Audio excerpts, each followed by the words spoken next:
John, how have educational ventures between the United States and China managed to overcome sort of cultural and other differences to sort of bring mutual benefit? Can you talk a little bit about that?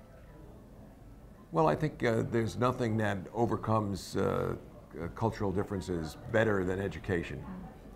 Understanding usually breeds excitement and enthusiasm about things that aren't in your own world. At NYU, one of our core values, using first New York as our laboratory and then the world, where we have study away sites around the world, one of our core values is to teach our students to look at life not through the single window they're given, but through the many facets of a diamond.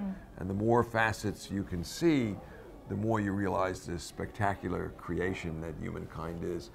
And I think that the C100 work, putting greater understanding as a bridge between the United States and China, and between both of those countries and the rest of the world, is absolutely critical to the advance of humankind.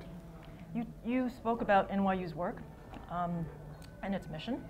And do you have any statistics on how many American universities right now are able to establish some kind of presence in China? Well, I think among the great universities of America, there's a lot of interest in China, and there are many, many programs in China. Many go back decades, of course. We are the first university that is authorized by the Ministry of Education in China to operate here like a Chinese university.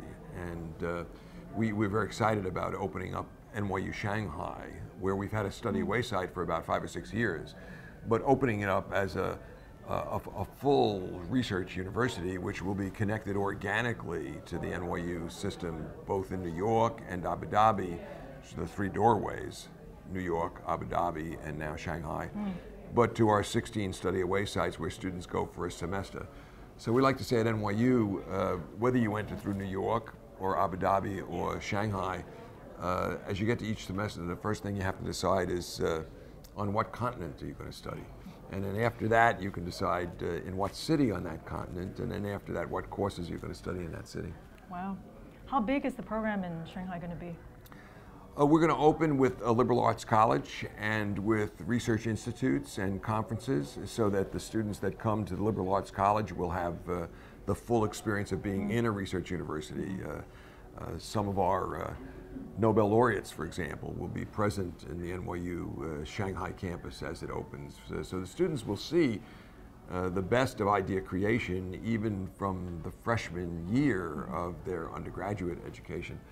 But it will be fairly small. The first class will have 150 students in it, all freshmen, of course, about 75 from China, 75 from around the world coming to China.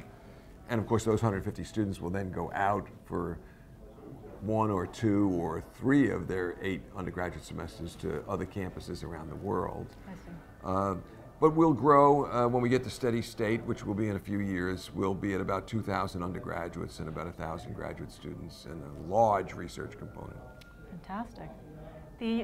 So is this program going to be based precisely on the NYU model at home in New York, or do you have to make any kind of adjustments to be in China, for instance? Well, the NYU education in New York, in Abu Dhabi, here, in our study away sites, that education is a cosmopolitan education. So we'll, of course, make differences, because if you're in a city like Shanghai, you want to take advantage of being in the city of Shanghai. And Shanghai has different assets from New York City. Abu Dhabi has different assets from New York City. So each of the places we are, the education isn't identical, because if it were, we'd be losing the advantage of being there. But it'll be an NYU education, and the degree will be an NYU degree. Great. Do you feel that U.S. and Chinese policymakers are sort of sufficiently cognizant or encouraging of this kind of educational ventures? Like, do they get it?